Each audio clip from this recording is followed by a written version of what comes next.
هو ده السبب اللي مخليكي دايما مش واثقه في نفسك، دايما مكسوفه، دايما حاسه ان انتي قليله. هو ده الحل الوحيد اللي يخليكي تحسي انك انتي مش قليله، وما يخليكيش ابدا تحسي تاني انك انتي مش واثقه في نفسك. طول الوقت يا اما نايمه، يا اما قافله عليكي الباب، يا اما فاتحه الموبايل عماله تقلبي، يا اما بتفكري تفكير سلبي. وحشتوني يا سكاكر، فيديو جديد في قناه سماسيمو.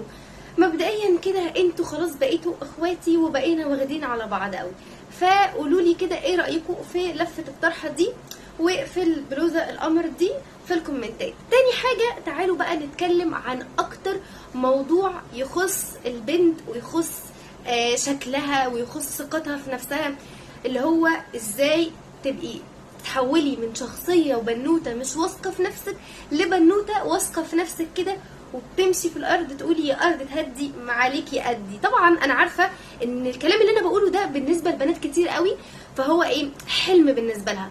طيب ليه حلم بالنسبه لها؟ عشان خاطر هي دلوقتي هي قاعده مش واثقه في نفسها اصلا، وبتسمع الكلام ده وهي قافله على نفسها الباب، نايمه، بتفكر تفكير سلبي، هي مش عارفه هي عايزه ايه اصلا، ومش عارفه المفروض تبدا ازاي.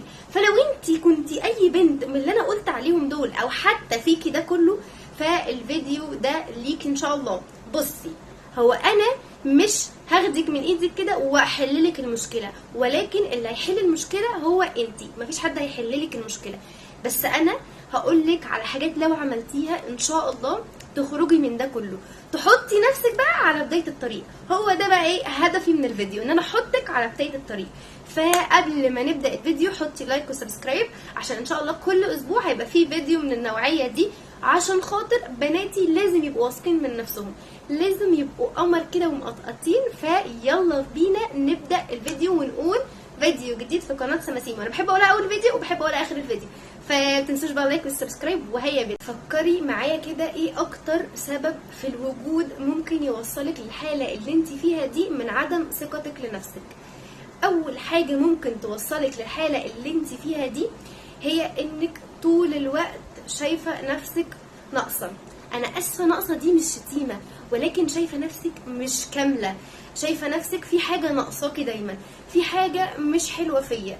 مثلا شكلي مش عاجبني، اصل انا سمره شويه، اصل انا بيضه شويه اوفر، اصل انا ما بعرفش الف الطرحه، اصل انا تخينه، اصل جسمي مش عاجبني، اصل شعري مش طويل، اصل شعري مش قصير. دايما انت شايفه نفسك فيكي حاجه ناقصه، ودايما شايفه نفسك ان انت عمرك ما هتبقي حاجه حلوه في عينك او حاجه حلوه في عين اي حد.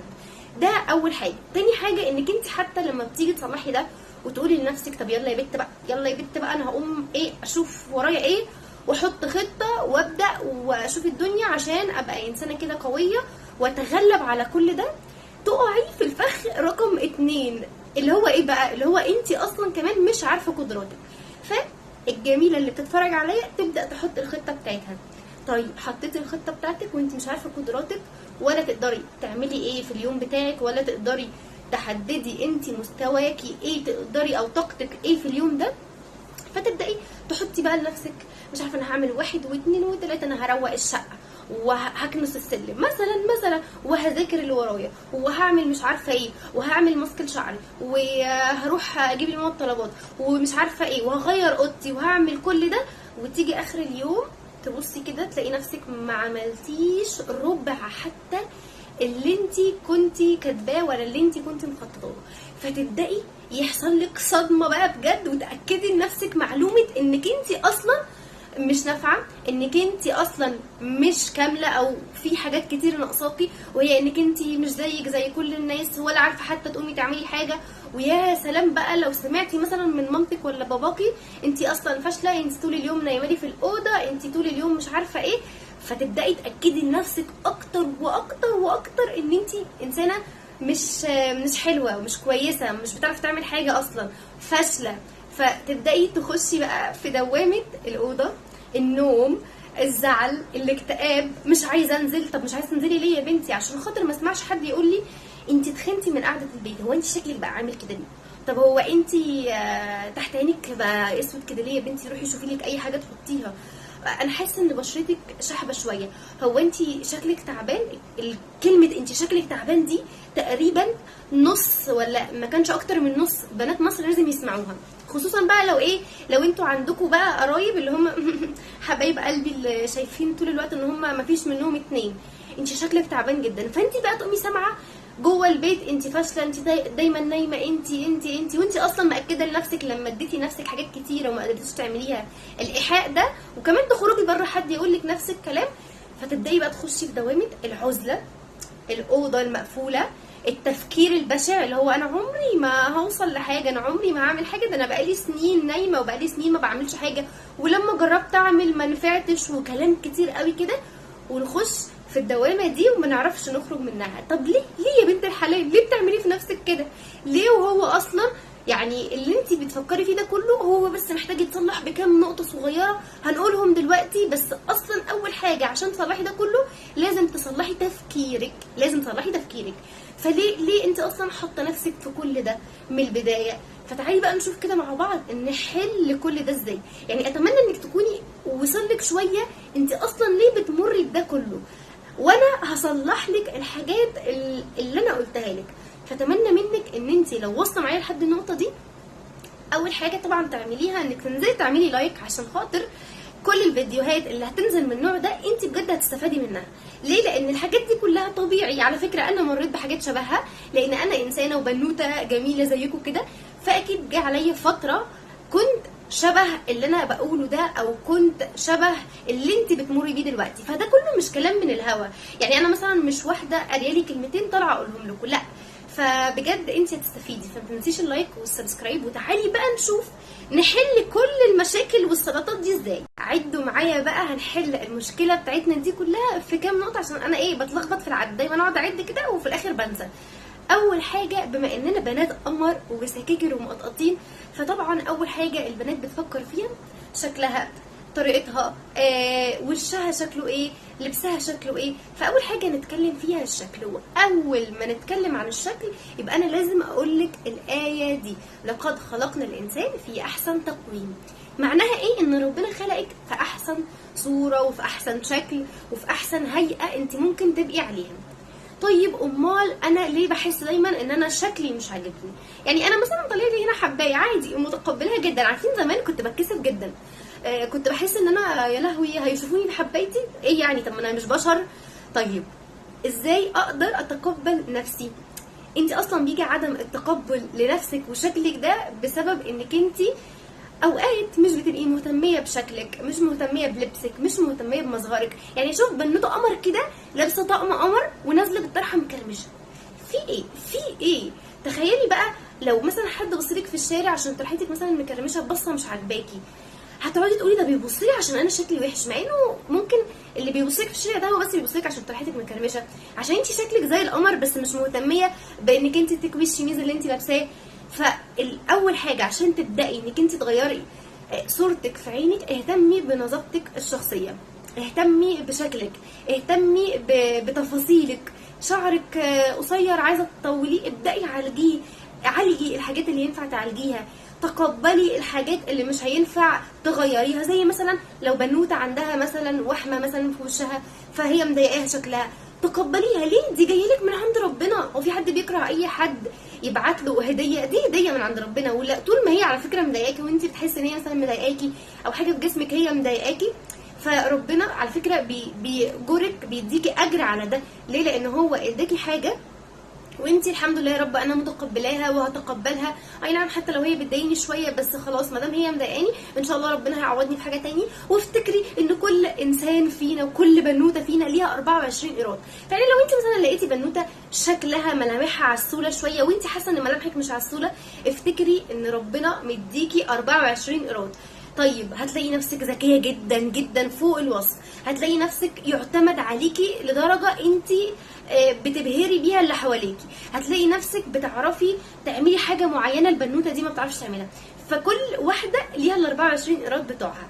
فدي اول نقطه، ابدأي اهتمي بنفسك، بنظافتك الشخصيه، تقبلي نفسك، تقبلي اللي ما ينفعش يتغير، غيري الحاجات اللي ينفع تتغير. ما تسمعيش حد يقولك انت كده وما تغيريش من نفسك عشان حد، لا، ما دام حاجه ينفع اغيرها هتحسن نفسيتي فانا اغيرها. يعني مثلا زي ما قلت لك، مثلا طالع لي حبوب، اروح اعالجها عادي جدا. الحاجات دي اقدر ان انا اغيرها، بس بمنتهى البساطه، بدل بقى التعقيد واقعد اكتئب في البيت وفي الاخر مش هتوصلي لاي حاجه.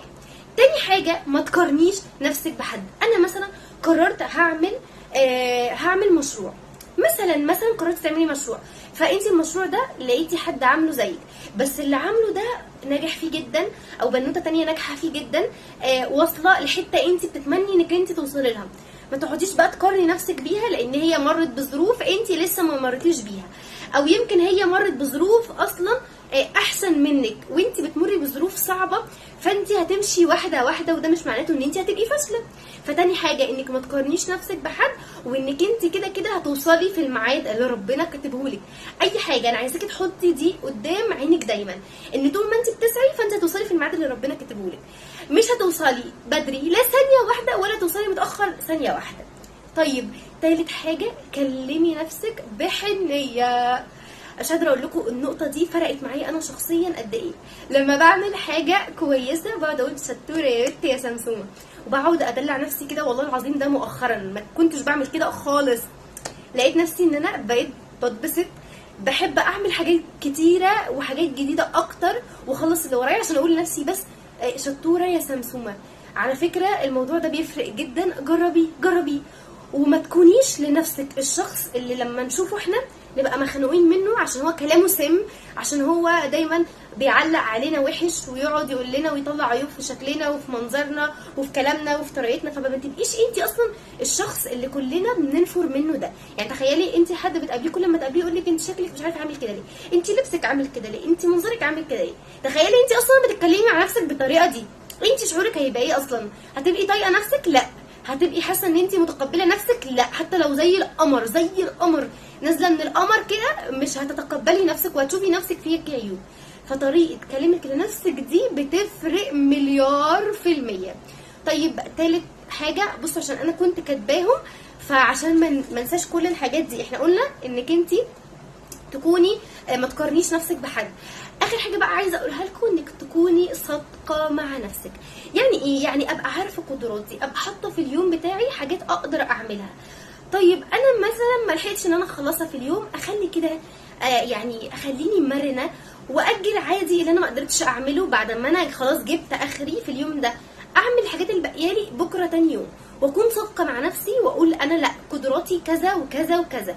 طب انا مش هقدر اعمل اكتر من كده، مش مهم، انا هعمل على قد ما اقدر وعلى قد قدراتي، وهنمي قدراتي دي واحده واحده عشان في الاخر اوصل للهدف بتاعي برضو في الوقت اللي ربنا محددهولي.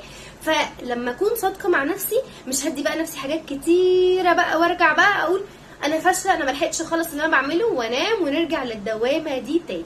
وده الفيديو بتاع النهارده، اتمنى يكون اثر فيكي شويه وفهمك انت ازاي تتعاملي مع نفسك.